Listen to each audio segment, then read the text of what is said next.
Rebel religion in the news. All right, good morning, everyone. Welcome. This is Rebel Religion in the News on KKXX Christian Talk Radio. I'm Jerry O'Lennon, along with Pastor Alfredo Romero of Rock of Life Fellowship and Bishop Peter Hansen of St. Augustine, Canterbury Anglican Church. Good morning. Good morning. Good morning. Favorite story of the week, and we talked a little bit about it earlier in the week, but it's worth revisiting and getting maybe a different perspective from other pastors. The headline is Chat GPT says it's a fact that God exists. And the author goes on to say, I find this fascinating. I hope you find it I as well. A smart atheist, and he didn't mean that in a pejorative sense, a smart guy, had a conversation with Chat GPT over one of the major arguments for God's existence, with the conclusion being that Chat GPT saying it's a fact that God exists. And I watched the full 25-minute interaction between this gentleman and Chat GPT, which was just talking to him like Hal in 2001. Was there something, I didn't see it yet, was there something he was looking at? Yes, and you were seeing he had like a phone, and the phone was just talking to him, and it was like watching Hal on 2001: Space Odyssey. It was really interesting. And toward the end, the atheist sets the parameters, a fair parameter, which was based on this, and this, and everything else. The final point was made, and there's a tight shot of the atheist, and the guy, the Chat says to him, based on everything you've given me and the parameters you set, yes, there is a God with almost near certainty. And he kind of flinched for a second, kept his composure, and continued his thing. But it was just a very brief flinch. Wow. And I give this person, Alex O'Connor, known as the Cosmic Skeptic, I give him some credit for at least having the courage to do it, and then when he did it, still show it. Yeah. And we were having a discussion earlier this week with there are other pastors who would probably say something along the lines that, well, we don't need a computer to tell us that God exists. We already know that. But I saw it a little differently. I saw it as a good thing, that because some people, like an Alex O'Connor, might open their eyes and can say, and open their minds and say, maybe I'm wrong. Yeah. That's what I was thinking, like God used it to plant a little bit of a seed of him, because I believe the Bible says that everybody has a little seed of faith, that he would be able to go, oh man, if a computer, there's just information and knowledge says there's a God, there is, I've been wrong. So yeah, I'm all for it. Like Lee Strobel, Case for Christ. Sure. The modern and postmodern age comes with the assumption that religion is an overlay. The base existence doesn't have anything to do with God, but somehow it's been injected into us to believe this thing, and so culturally we've been predetermined to see God in things, and it's really just a reflection of ourselves, and they get all psychological about it. But the fact is, if you go down to the most rudimentary human existence, anything that thinks looks out, and like Paul says in Romans chapter 1, you look out on the creation, you see the orderliness, you see the hand of the maker in it, and you can't help but come to the conclusion there is a God. Mm-hmm. I mean, it's a reasonable, not just an emotional conclusion. Mm-hmm. I love that little video meme that went out, the guy talking about there's either God who created everything because he's intelligent and he put this thing together intelligently, or the theory that nothing, that we were all created by nothing. Nothing there was first, and then it just happened accidentally. It says, but there's one thing that we know that absolutely does not exist. It's nothing. How do you get not only a blank universe, an empty space that suddenly erupts with light and energy and matter exploding out all over the place, the Big Bang Theory. Yeah. How do you get from that nothing to the everything in a flash of a second, in an infinitesimal small microsecond, and it comes exploding out of this one dot? Now that is the appearance of what the universe is telling us happened, and if it happened like that, that and "Let there be light" sure sound a lot alike to me. Yeah, it sure does. Let there be Exactly. light, bam. Yeah, Yeah. Yeah, And- like a light switch. and light, light is both matter and energy. I mean, it's like the beginning of everything. Mm-hmm. It works for me. But to say it just happened, suddenly there was nothing and then there was everything. Mm-hmm. Come on, from where? Yeah. People will question us. Well, where did God come from? Well, where did your God come from? Where did your terror in that fabric of nothing come from? That suddenly leaked out this enormous universe. Yeah. Go ahead. I'm sorry. Go ahead. No, go ahead. No, Frank Turek wrote a book, says, I don't have enough faith to be an atheist. And Yeah. I was looking at something, the 5 miracles that atheists believe in. And one of them was that something comes from nothing, that morality just is somehow placed in our DNA by some type of Societal miracle. pressure. Yeah, society. We all just agree. And, it was just these 5 different things that atheists have to believe in to become an atheist. And it's way more than, like Frank Turek says, I don't have enough faith to be an atheist. That's right. Well, one of the things about this that is the bishop was talking, it hit me when he said something, and I said, well, just because somebody believes in something, that doesn't mean that they're saved. The devil believes that there is a God. Right. Demons So know Jesus is Lord. they know there's a, and that's another thing I want to get to later in the show, to talk about. Well, can we ever have Chat GPT let us know the odds of what there is, whether Jesus exists? And if you take all of the information available online, the archaeological evidence, the Shroud of Turin, the testimonies, etc. But we'll get to that in a second. But just the idea that here Alex, this intelligent atheist, and seems like a pretty good guy, the cosmic skeptic, Alex O'Connor, if he even says, yes, you know what, you convinced me there is a God, that doesn't necessarily mean that he's going to end up on the right path. We hope he does. Right. Sure. Right. Sure. Sure. There was there is another atheist, probably the most popular one or infamous one, whoever you want to say, Christopher Hitchens, I believe. Mm-hmm. And he was in a movie, 20 years ago, Ben Stein, Expelled. Expelled. Right. And at the very end of the movie, basically, he even said, well, Christopher Hitchens says, yeah, there must be an intelligent design to everything. Well, yes. Yeah. Of course. You cannot believe the main thing is that nothing created everything. He had Richard Dawkins on that movie. Richard Dawkins, right? Thank you. And Richard Dawkins at first just made fun of all the creation stuff, and it's we've obviously proven that it's evolution and all that. Talking just the evolutionary path of life. Then Stein learns all of this incredible, smart stuff, and statistically how impossible it would have been for anything to mutate to where we are in all the time that exists in the entire universe times 10. So the science says it doesn't pencil out at all. And he took it back to Dawkins and said, now, how do you know these facts? He said, he admitted he did. And he said, well, how do you deal with that? Well, he says, I don't know. He says, but frankly, I sort of tend to believe that life was brought here by aliens. I remember that. Richard Off comes the Dawkins. cover, and don't look at the man behind the curtain.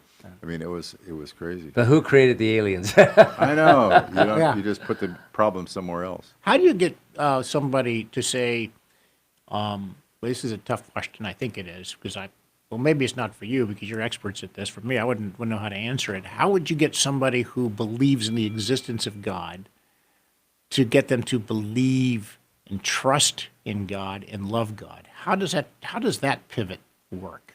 Great. That's a real good one. I mean, really, I think for you to love God, you have to have a personal experience of some kind. You've got to realize, what Peter realized in the boat when he saw all those fish coming in and saw the man at the other end of the boat who told him to go fishing when it didn't make any sense.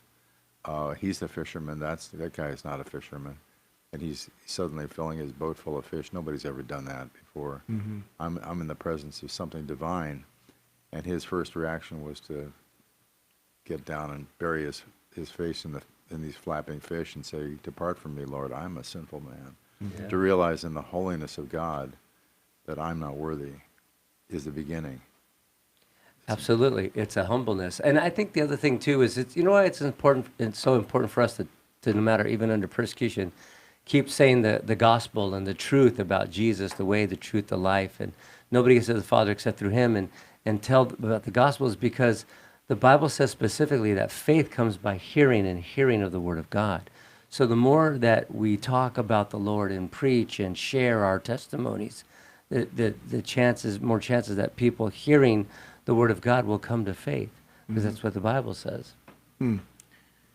I find myself sometimes after watching this video with Alex O'Connor, the cosmic skeptic, and he handled himself with such aplomb, such dignity, in finding something out he didn't expect to find out, and I find myself really rooting for him. Okay. Maybe praying for. I mean, I find myself praying for this guy. You know, maybe wouldn't it be a miracle Yes. if he came out and said, "You know what? I was wrong this whole time. I found out that I was wrong, and I've accepted God, and I did some more research." And that's kind of what I want to talk to about next. Is I think that God believers have won this argument, not just because of this, but I think over time, I think that most people who say there is no God, I don't want to say they're scorned, but sometimes I feel like there might be sort of an eye roll with some of them, like, oh, okay. I think don't we have we reached the point now where we think, that God is kind of universally accepted, that there is a God? Well, certainly more than the other. I mean, there are not that many atheists in the world. If we poll it, actually, most people in the world will say they believe in God. What kind of frosts me, I did a Hold on to that thought, because I do want to hear what frosts you, because you don't get frosted very often. So I want to hear this. I'll frost. Yeah, we're going to take a break. Rebel religion in the news. We're talking about the existence of God, and Chat GPT, kind of surprising an atheist and telling him, you know what, there is a God. Yep. We're going to take a break right after this. We'll be back after this break. Rebel religion in the news. Rebel religion in the news. Talking about the existence of God with Alfredo Romero, the pastor of Rock of Life Fellowship, and Bishop Peter Hansen. He is the pastor at St. Augustine Anglican Church in downtown Chico, over on Salem Street. You were telling us about, we were talking about, where were we at? We were discussing How he gets people who frosted. say they believe in God, but But. there's just they're withheld and withdrawn from the whole question. Yeah. This struck me once when I was giving some premarital counseling to two people, and the woman was basically a believer, but the man she was marrying said, I believe in God, but I don't go to the church. I'm spiritual. I'm not religious, right? And I thought, now that strikes me as something that a lot of people would say. They believe in God, but all this religion stuff, that's crazy. And I'm thinking, if you knew what you were saying, I believe in God. So here's this super-dimensional, infinite being who made you and everything around you, who will be there at your end, who was there at your beginning, who was at the beginning of all things and never actually started. He was always there, and he fills all things. He is potentially everywhere. His attention is on everything, and nothing happens without his purview. And you're not interested to find out more about him than that. Mm-hmm.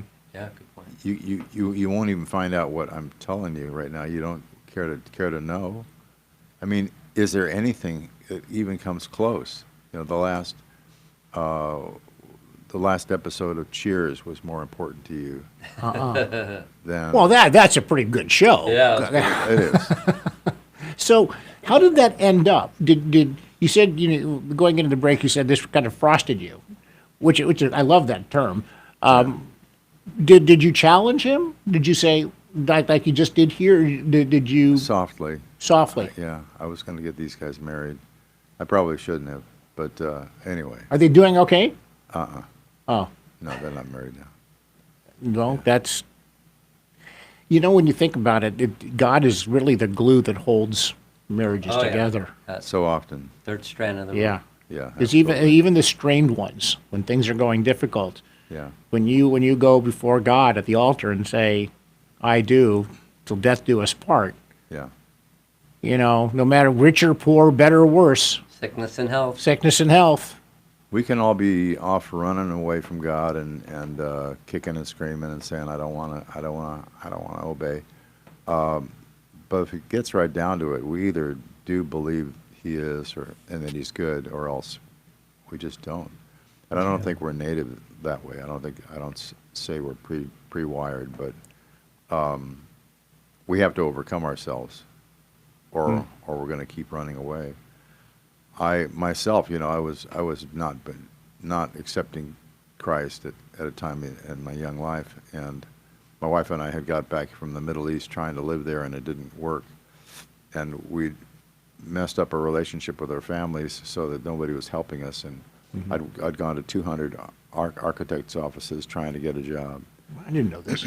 Yeah, I studied architecture in Yeah. school, so I thought that was what my path was. All closed doors, mid-70s, and we're out of money. We've got an apartment and a little baby and no money and no job and no prospects.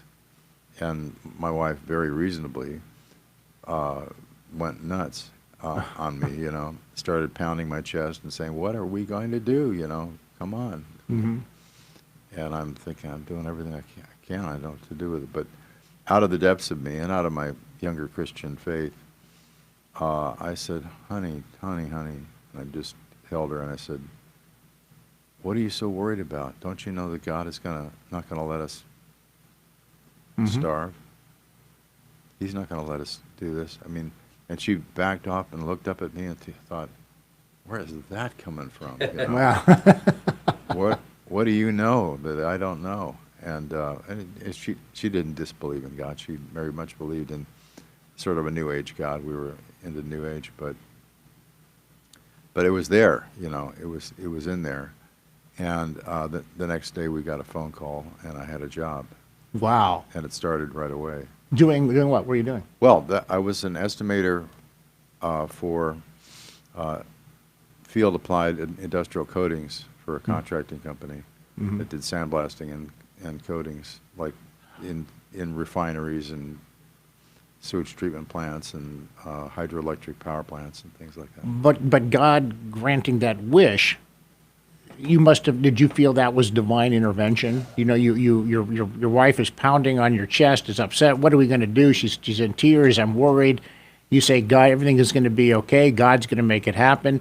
Next day, you get the phone call. Things are off to. Did you feel that was God saying? Did you feel like that was God saying, okay, I'm here. I'm going to reward your faith?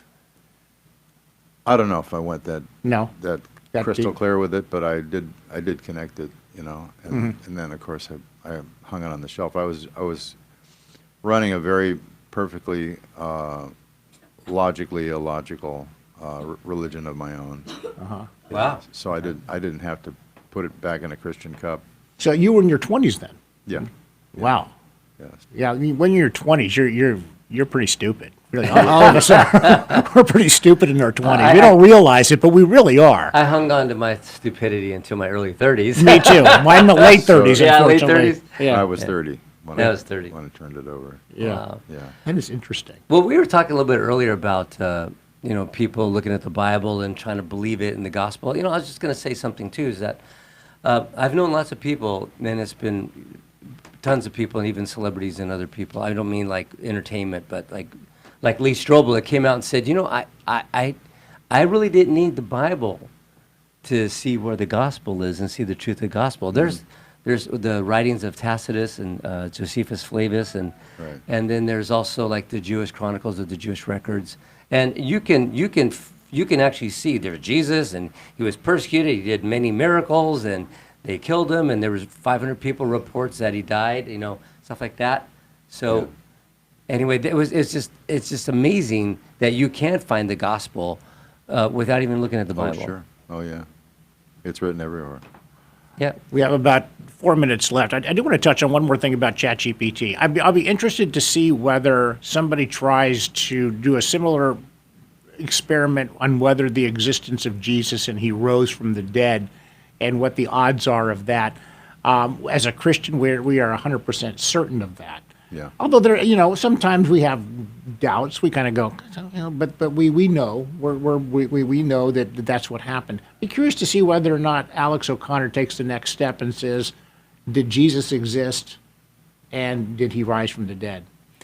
And that's kind of one of the fears, I think, too, is that we're going to start being reliant on this chat computer thing to make decisions for us. That's the thing that's it worked out well for us this time. Might not work out well in the future, and I think that's something that maybe we need to keep an eye on. Yeah, I've also noticed that Chat GPT is being used for not just the deep philosophical questions, but the artistic things as well. Write a song, original song through Chat GPT and submit it into this contest. And I'm like, write an original story through Chat GPT. And I'm going, oh, I don't like that at all. No. Oh gosh, I put in, give me a better sequel for Godfather 3 than the one that we got, and let Robert Duvall be in it as Tom Hagen. Okay, so you write it, and then it came up with a plot line which was magnificent. And I'm like, this would have been a much better Godfather 3 than the. And it was in detail. Here's the plot. Here's how it works. And gives all the details of all the characters, how they could end up. And I said, darn, I wish we had ChatGPT back in 1991. We wouldn't have been left with Godfather 3. Yeah. It's unbelievable what they could do. Well, didn't you also ask ChatGPT to write a different ending to the Woody Allen's movie? Yeah, like Annie Hall. I said, give me a happy ending to Annie Hall, which is still humorous. So they give the final scene. It lays it all, and it does it in like 8 seconds. And it's hilarious. The humor worked. It worked. It was really funny. So because that's one thing a machine has a hard time with. I would. Oh, I was stunned. And in fact, probably after the show, you go do it and just say you've seen Annie Hall, right? Yeah. And how it ends. It's kind of a sad ending. They don't end up together. I said make it so they end up together, but make sure there's some funny lines in it. Make it Woody Allen-esque. Yeah. And nailed it. Just nailed it. Just start reimagining the end, like The Way We Were. Right. Yes. They stay together. Or Love Story. She lives. I still didn't have to say it. Yeah, I did. One of my favorite movies is Midnight Cowboy. So I said, okay, give me a happy ending and a humorous take on Midnight Cowboy. And it came up with one, which is one of the saddest endings of any movie you could ever see, Yeah. And it delivered. So that's one of the things that is kind of frightening about it is, artistically. Yeah, artistically. And there's a lot of people that are complaining in the artistic world. The writers, the editors and all that, they're going, wait a minute, this is taking over our jobs. They went on strike about a year ago. A few years ago, I saw this great crowd of people in a religious meeting in Germany, and they all listened to a sermon preached by a machine face that was machine written, artificially written. Yeah, but artificial wasn't an artificial person delivering it on a screen? Yeah, it was. And you know what? It didn't reach me at all. I'm glad to hear that. You got all the right words in here, but I'm not feeling a thing. I'm not sensing. These are just and there are gotcha kind of automatic phrases that people will use normally, but this was just dead. Before we go to our AI-generated closing music, I do want to mention. I like it. Yeah, it's a good little ditty. Yeah, it's a good beat to it. I do want to mention that Bishop Peter Hansen's church, St. Augustine Anglican Church, 10 o'clock on Sunday mornings over on Salem Street. Thank you for a really engaging discussion. You're welcome. Thank you. Thanks so much, everybody. We'll talk to you next time here on Rebel Religion in the News. Take good care and so long.